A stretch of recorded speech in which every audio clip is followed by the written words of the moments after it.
السلام علیکم ورحمۃ اللہ وبرکاتہ۔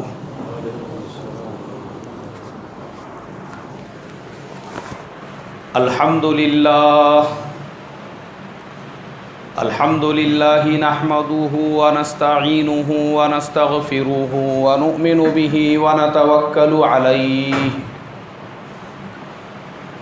ونعوذ باللہ من شرور انفسنا ومن سیئات اعمالنا من يهده الله فلا مضل له ومن يضلله فلا هادي له ونشهد أن لا إله إلا الله وحده لا شريك له ونشهد أن سيدنا ومولانا محمدا عبده ورسوله الذي أرسل بالحق بشيرا ونذيرا أما بعد فقد قال الله تبارك وتعالى أعوذ بالله من الشيطان الرجيم بسم الله الرحمن الرحيم ولا تهنوا ولا تحزنوا وأنتم الأعلون إن كنتم مؤمنين صدق الله العظيم۔ محترم بھائیوں، بزرگوں اور دوستوں، اللہ کا کروڑوں درجے کرم ہوا کہ عید کی نماز کے لیے اس نے ہم تمام کو جمع فرمایا۔ آج میرے محترم دوستوں، ہمارے ملک ہندوستان کے اندر جس قسم کے حالات چل رہے ہیں، خاص طور پہ مسلمانوں کو ڈرانے کے، دھمکانے کے اور مسلمانوں کے اوپر دوبارہ ایک ایسی حکومت کا تسلط ہو چکا ہے کہ مسلمانوں کے درمیان میں خوف و ہراس ہے، ڈر ہے، مسلمان پریشان حال ہے، کیا ہوگا کیا نہیں ہوگا۔ گورنمنٹ نئی طرح کی باتیں کر رہی ہے کہ پورے ملک میں ہم NRC نافذ کریں گے اور ملک کے اندر دوبارہ سے ہر آدمی کی پوری جانچ کریں گے، تحقیق کریں گے کہ یہ خاندانی اعتبار سے اس ملک کا رہنے والا ہے نہیں ہے۔ اس طریقے کی سازشیں ہو رہی ہے اور آوازیں سنائی دے رہی ہے۔ تو میں نے ایسا محسوس کیا کہ یہ سارے مسئلے مسائل کو لے کر مسلمانوں کے اندر ایک قسم کا ڈر ہے، مسلمانوں کے اندر ایک قسم کا خوف ہے کہ پتہ نہیں ہمارے اوپر دوبارہ ایسی حکومت کا تسلط ہو گیا تو اب ہمارے ساتھ میں کیا ہوگا۔ اس لیے کہ اس کے فوراً بعد سے ملک کے مختلف علاقوں میں ایسے واقعات بھی پیش آ گئے۔ کہیں پہ ٹوپی کی وجہ سے مسلمان پہ حملہ کیا گیا، کہیں پر مسلمان کو جو ہے وہ مسلمان ہونے کی وجہ سے مارا گیا۔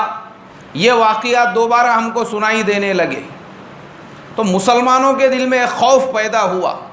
اور اس کے علاوہ بعض شہروں کے اندر ایسی بھی ہم کو خبریں پڑھنے اور سننے کے لیے ملی کہ وہاں پہ ایسی ریلیاں نکالی گئی کھلے عام، جس کے اندر ہتھیاروں کا مظاہرہ کیا گیا، مسلمانوں کو ڈرانے کے لیے، خوف میں مبتلا کرنے کے لیے۔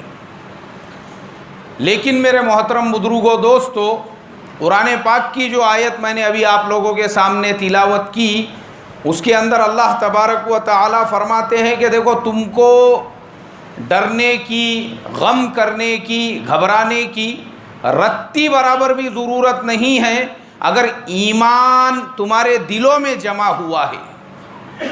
ایمان کہاں پہ جمع ہوا ہے بھائی؟ دلوں میں جمع ہوا ہے۔ یہ تو مکڑی کے جالے ہیں، یہ ان کی تو کوئی اوقات اور حیثیت نہیں ہے۔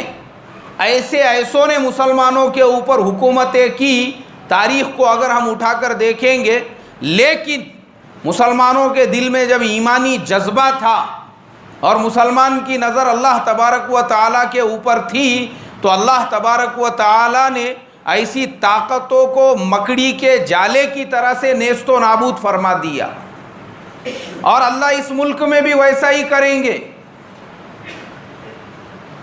آج سے 80-90 سال پہلے کی میں آپ کو تاریخ بتاتا ہوں۔ رشیا کے اندر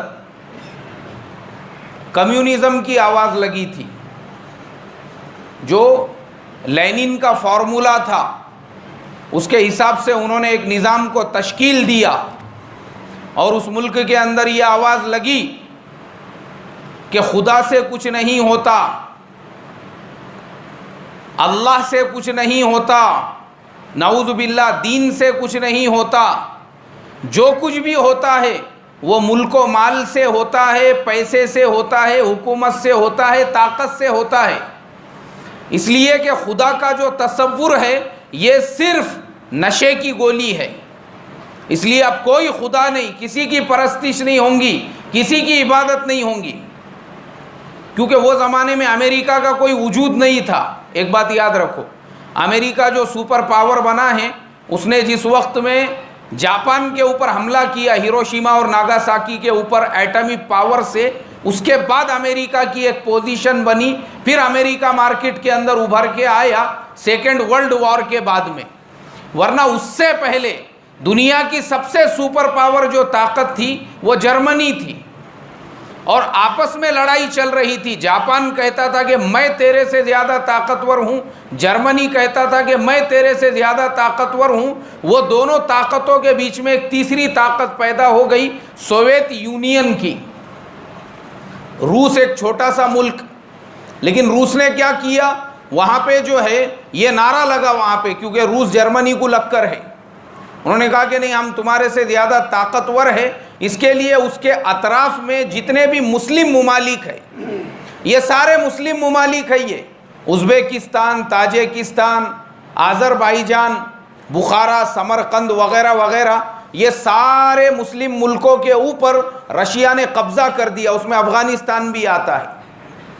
اور یہ سارے ملکوں کے اوپر قبضہ کرنے کے بعد انہوں نے یہ آواز لگائی کہ خدا سے کچھ نہیں ہوگا، اس کے لیے مسجدوں کو تالے لگا دیے گئے، نمازوں پہ پابندی لگا دی گئی، اور قرآن پاک کو لوگوں کے گھروں میں سے نکال کر اس کو جلا دیا گیا، اذان پہ پابندی لگا دی گئی، اس لیے کہ اس زمانے میں پوری دنیا میں سب سے سپر پاور اگر کوئی طاقت تھی تو وہ کس کی طاقت تھی بھائی؟ رشیا کی ہی طاقت تھی، اس سے بڑا کوئی طاقتور نہیں تھا۔ دنیا اس کے سامنے کانپتی تھی، ڈرتی تھی، تھر تھراتی تھی۔ لیکن میرے محترم بزرگوں، دوستو، اسی زمانے کے اندر حضرت جی مولانا الیاس صاحب رحمۃ اللہ علیہ نے دعوت و تبلیغ کی بنیاد ڈالی، اور انہوں نے ایک آواز لگائی دلی کے اندر، چھوٹی سی مسجد، وہاں سے ایک آواز لگائی بنگلے والی مسجد سے کہ ملک و مال سے کچھ نہیں ہوگا، کمپنیوں کارخانوں سے کچھ نہیں ہوگا، ایٹمی پاور سے کچھ نہیں ہوگا، طاقتوں سے کچھ نہیں ہوگا، جو کچھ بھی ہوگا وہ کس کے کرنے سے ہوگا؟ اللہ کے کرنے سے ہوگا، بس۔ حالانکہ مولانا الیاس صاحب رحمۃ اللہ علیہ کی جو آواز تھی وہ کمزور تھی، مولانا خود ایک کمزور آدمی تھے، بوڑھے آدمی تھے، ان کی آواز کمزور تھی، لیکن ان کی آواز کے اندر دم تھا اور اخلاص تھا۔ میرے محترم بزرگوں، دوستو، یہ ہمارے آج کے زمانے کے جو فرعون اور نمرود اور حامان ہیں، ان کی تو کوئی حیثیت نہیں ہے۔ رشیا کی وہ طاقت تھی اس زمانے کے اندر جس نے جرمنی کے 2 ٹکڑے کر دیے، جس نے یورپ کے ٹکڑے کر دیے۔ امریکہ جس سے تھر تھر کانپا کرتا تھا اس کو سوویت یونین کہا جاتا تھا۔ لیکن میرے محترم بزرگوں، اللہ تبارک و تعالیٰ کی جو طاقت ہے، اللہ نے بتا دیا کہ اللہ کے سامنے یہ سب مکڑی کے جالے ہیں۔ ایک وقت ایسا آیا کہ رشیا کے ٹکڑے ہو گئے۔ جن لوگوں نے یہ نعرہ لگایا تھا کہ ملک و مال سے ہوگا، کارخانوں سے ہوگا، پیسوں سے ہوگا، کمپنیوں سے ہوگا، جو کچھ بھی ہوگا وہ حکومتوں سے ہوگا، اللہ نے ان کے ملکوں کا یہ حال کیا۔ آج بھی رشیا کے اندر لوگ روٹیوں کو محتاج ہے۔ کائے کے لیے محتاج ہے بھائی؟ روٹی کو محتاج ہے لوگ وہاں پر، اور پورے ملک کے ٹکڑے ہو گئے۔ آج یہ جتنے بھی ملک ہیں یہ سب آزاد ہے، یہ سب الگ الگ ملک ہے۔ یہ Turkmenistan, Uzbekistan, Azerbaijan, Tajikistan, Bukhara, Samarkand وغیرہ وغیرہ سب ملک الگ ہو گئے اس سے۔ یہ سب آج ایک آزاد ملک ہے، پورے مسلم ملک ہے وہ۔ اس کے بعد اللہ نے دوبارہ مسجدوں کو آباد کیا، دوبارہ مدرسوں کو آباد کیا، الحمدللہ آج وہاں پہ بھی لوگ حافظ قرآن بن رہے ہیں. لیکن مولانا الیاس صاحب رحمۃ اللہ علیہ نے جو آواز لگائی تھی کہ جو کچھ بھی ہوگا اللہ کے کرنے سے ہوگا، آواز کمزور تھی. لیکن آج دنیا دیکھ رہی ہے میرے محترم بزرگوں، دنیا کا کوئی ملک ایسا نہیں ہے جہاں پہ اللہ نے حضرت مولانا کی بات کو نہیں پہنچایا ہو. دنیا کا کوئی شہر ایسا نہیں ہے جہاں پہ ان کی بات نہ پہنچی ہو، اور ان کی جو محنت تھی اللہ نے اس کو کامیاب کر کے دکھا دیا. آج دنیا کے چپے چپے میں یہ محنت پہنچ چکی ہے. تو بتانے کا مقصد یہ ہے کہ دنیا میں بھلے کوئی اپنے آپ کو کتنا بھی طاقتور سمجھ لے، لیکن اللہ کی طاقت کے مقابلے میں اس کی طاقت کائے کے جیسی ہے بھائی، مکڑی کے جالے کی طرح سے ہے. ہمارے آج کے زمانے میں بھی کتنا بھی طاقت کا گھمنڈ ہونے دو کہ ہمارے پیچھے اتنے لوگ ہیں، ہماری طاقت ایسی ہے ویسی ہے، لیکن اللہ کے مقابلے میں مکڑی کے جالے کے برابر بھی نہیں ہے. وہ اللہ اکھاڑنے پہ آ جائے تو پھر کس طریقے سے اور کیسے اکھاڑے گا انسان اس کا تصور بھی نہیں کر سکتا ہے.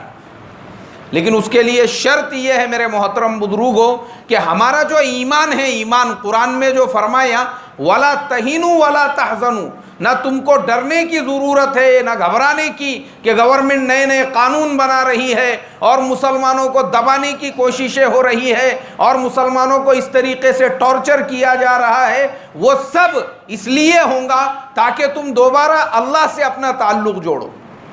کس سے اپنا تعلق جوڑو؟ اللہ سے. اگر مسلمان کا تعلق اللہ سے جڑ گیا میرے محترم دوستو تو کسی طاقت میں یہ طاقت نہیں ہے کہ مسلمان کو نظر اٹھا کر دیکھ سکے. آج یہ جو حالات مجھے اور آپ کو نظر آ رہے ہیں اس میں میرا اور تمہارا بھی قصور ہے.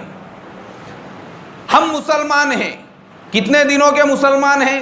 رمضان کے مہینے کے مسلمان ہیں. پھر رمضان کے بعد ہماری مسجدیں ویران کیوں ہیں؟ تو آپ مجھے بتائیے کہ جیسا ہمارا اللہ تبارک و تعالیٰ کے ساتھ میں معاملہ ہوگا، اللہ بھی تو ہمارے ساتھ میں ویسا ہی معاملہ کریں گے. اگر ہم اپنا معاملہ اللہ کے ساتھ میں صحیح رکھتے کہ رمضان میں ہماری مسجدیں بھری ہوئی ہے، رمضان کے اندر مسجدوں میں جگہ نہیں ہے، 11 مہینے بھی اسی طریقے سے اگر ہماری مسجدیں آباد رہے گی، مجھے آپ بتاؤ اللہ تبارک و تعالی دنیا جتنے بھی اسلام اور مسلمانوں کے دشمن ہیں ان کا انتظام کریں گے یا نہیں کریں گے؟ حضرت جی مولانا یوسف صاحب رحمۃ اللہ علیہ فرمایا کرتے تھے اس امت کی اکثریت بھی اگر اللہ کے سامنے جھکنے والی بن جائے اللہ ذلت کے دروازوں کو بند کر دیں گے. اکثریت کسے کہتے ہیں؟ 55% کو، 60% کو، 50 سے زیادہ. لیکن آپ خود حساب کر کے بتاؤ کیا ہماری آدھے سے زیادہ آبادی اللہ کے سامنے جھکنے والی بنی ہے بھائی؟ رمضان میں ہمارے مسجدوں میں جگہ نہیں، رمضان میں تراویح میں جگہ نہیں، ایک مسجد میں 2 3 مرتبہ تراویح ہو رہی ہے. لیکن رمضان ختم ہونے کے بعد جب ہماری مسجدیں ویران ہو جاتی ہے پھر ہماری مسجدیں جو ہے وہ بد دعائیں دیتی ہے. حدیث کی کتاب کے اندر لکھا ہوا ہے کہ مسجد دعا بھی دیتی ہے اور مسجد بد دعا بھی دیتی ہے. اے اللہ جس نے مجھے آباد کیا تو اس کو آباد رکھ، اور جس نے مجھے برباد کیا اور غیر آباد کیا اس کو بھی تو کیا کر بھائی. تو یہ سوچنے والی بات ہے میرے محترم دوستو. اگر آج کا مسلمان وہ ایمان پر، تقوی پر اور اللہ کے حکموں پر آ جائے نا تو میں کہتا ہوں یہ وقت کے فرعون اور نمرود مسلمانوں کی جوتیاں سیدھی کریں گے، جوتیاں. اور اللہ نے وہ وقت دکھایا اسی ملک کے اندر. حضرت خواجہ معین الدین چشتی رحمۃ اللہ علیہ وہ اجمیر کے اندر تھے. وہاں کا جو راجہ تھا اس کو پتہ چلا کہ بھائی بہت سارے لوگ ان کے پاس میں آتے ہیں، اور حضرت خواجہ معین الدین چشتی رحمۃ اللہ علیہ اور وہ اپنے ساتھیوں کے ساتھ میں وہاں پہ ایک تالاب پہ وضو کر رہے تھے اور وضو کے لیے پانی لینے کے لیے جا رہے تھے. روک دیا گیا ان کو، وہاں سے گزر رہے تھے، وہاں پہ قیام نہیں کیا تھا. راجہ اس کے لوگ آئے، انہوں نے کہا کہ نہیں تم یہاں سے پانی نہیں لے سکتے.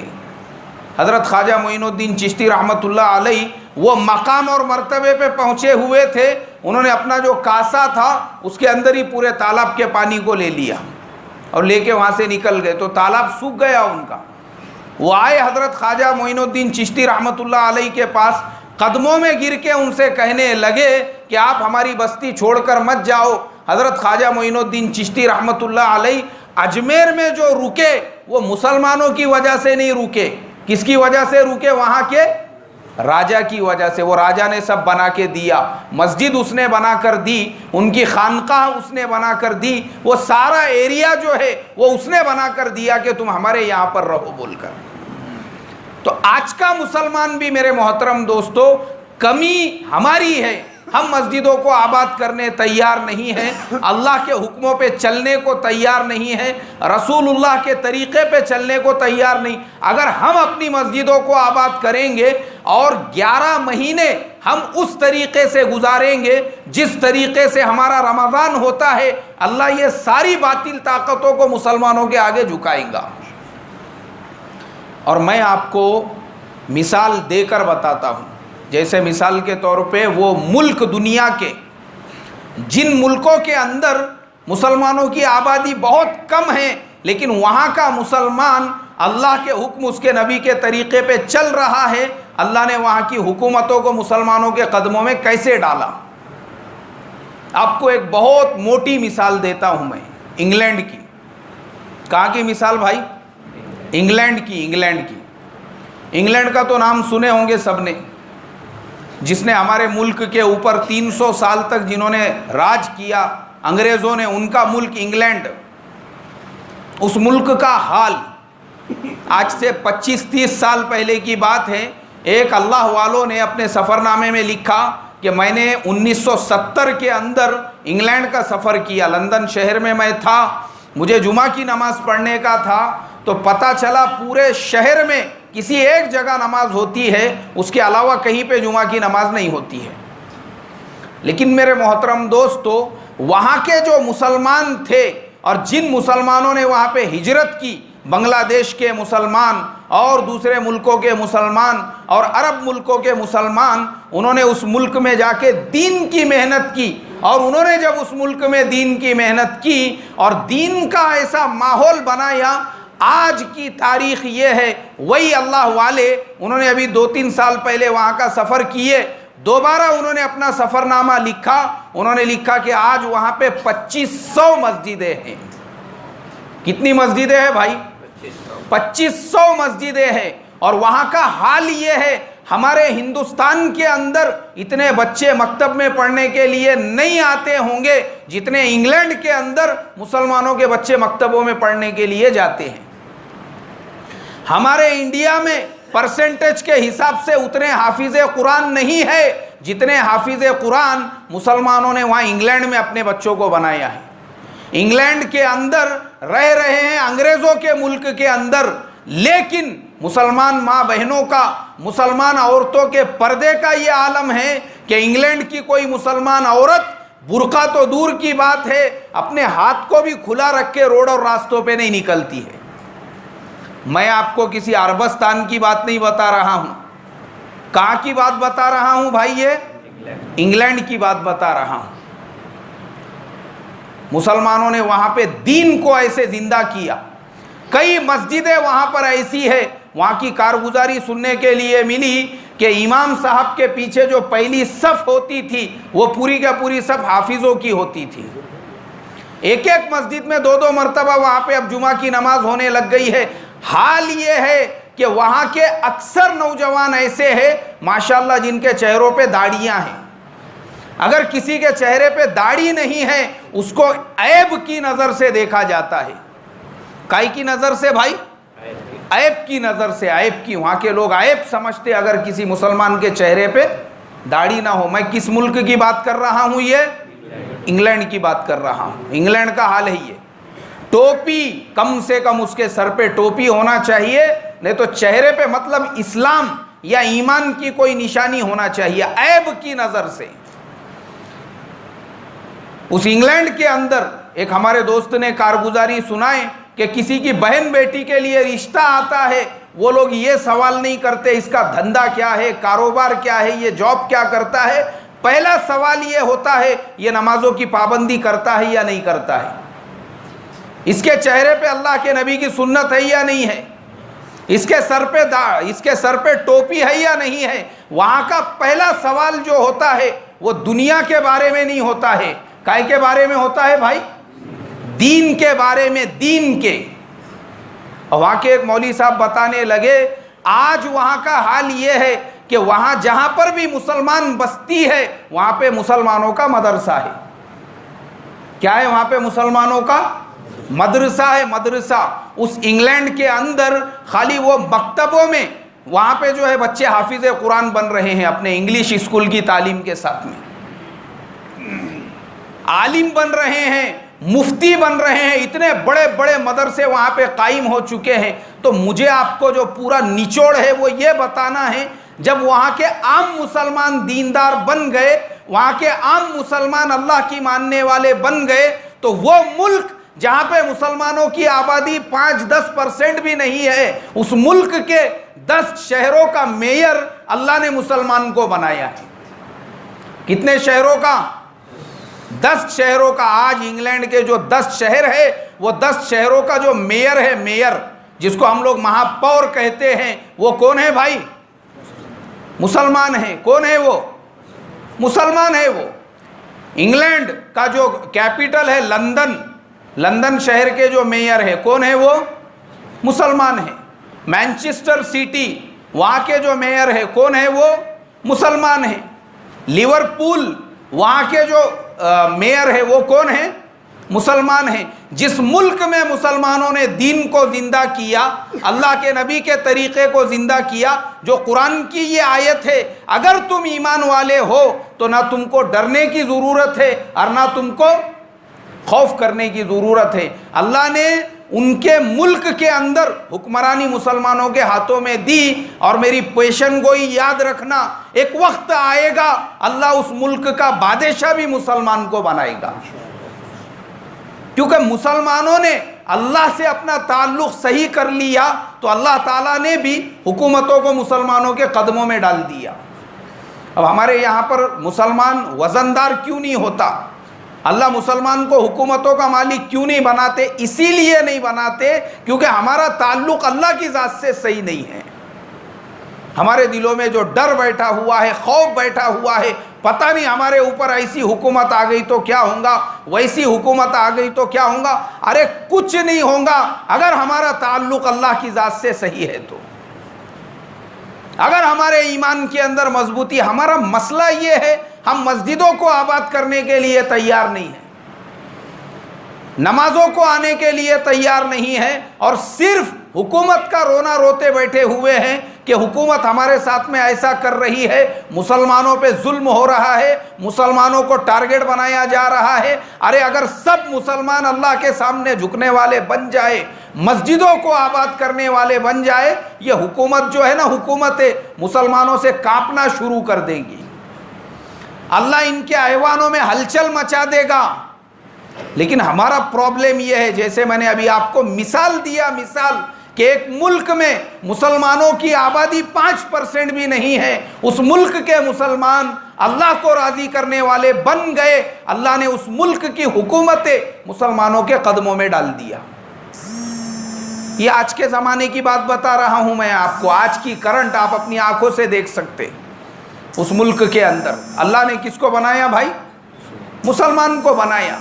10 شہروں کا میئر آج مسلمان ہیں، اور ہر چیز کے اندر انہوں نے مسلمانوں کو پرسنٹیج دیا ہوا ہے۔ کوئی بھی لائن میں دیکھ لو آپ، وہاں پہ اگر جاب ہے، نوکری ہے، کسی بھی قسم کا کوئی کام ہے، آپ کو وہاں پہ 2 سے 4 مسلمان اس کے اندر نظر آئیں گے۔ چاہے وہاں کا پارلیمنٹ ہاؤس ہو، کچھ بھی ہو، اس کے اندر آپ کو کون نظر آئیں گا بھائی؟ مسلمان نظر آئیں گا۔ اللہ نے بے وزن کیا کہ بھائی مسلمان کو، اور آپ کو سن کے حیرت ہوگی، وہاں کی جو بس چلتی ہے، بس گورنمنٹ کی بس، جب مسلمان اللہ کو راضی کرنے والا بن گیا، اللہ کے آگے جھکنے والا بن گیا، تو پھر وہاں کی گورنمنٹ اللہ کے نبی صلی اللہ علیہ وسلم کی حدیثیں وہ وہاں کے بس کے اوپر شائع کرتی ہے۔ کون شائع کرتی ہے بھائی؟ گورنمنٹ۔ ہاں، وہ ایسی بڑی بڑی حدیث ہے، اللہ کے نبی کی جو حدیث ہے کہ پانی جو ہے، اس کی پانی یعنی اللہ کے نبی نے جو پانی کو برباد کرنے اور ضائع کرنے سے منع فرمایا، وہ حدیثیں وہاں پہ ایسے بسوں کے اندر لکھی ہوئی ہے کہ حضرت محمد صلی اللہ علیہ وسلم نے فرمایا کہ پانی کو ضائع مت کرو، پانی کو برباد مت کرو۔ جتنی اخلاق کی حدیثیں ہیں، جتنی ہمدردی کی حدیثیں ہیں، ہر حدیث وہاں پہ آپ کو لکھی ہوئی ملیں گی کہ حضرت محمد صلی اللہ علیہ وسلم نے فرمایا بوڑھوں کے ساتھ میں اکرام کا معاملہ کرو، بچوں کے ساتھ میں ہمدردی کا معاملہ کرو، رشتہ داروں کے ساتھ حسن سلوک کا معاملہ کرو۔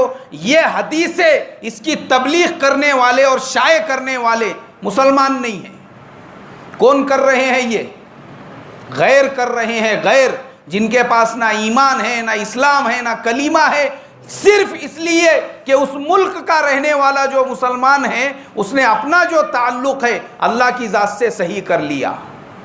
ایسے ہی میرے محترم دوستو، ہندوستان کا بھی مسلمان اگر اپنے تعلق کو اللہ کی ذات سے صحیح کرے گا، مسجدوں کو آباد کرنے والا بن جائے گا، جیسے 11 رمضان کے مہینے میں ہماری مسجدیں آباد ہوتی ہے، 11 مہینے بھی ہماری مسجدیں آباد ہونے لگیں گی، اللہ ذلت کے دروازوں کو بند کر دے گا۔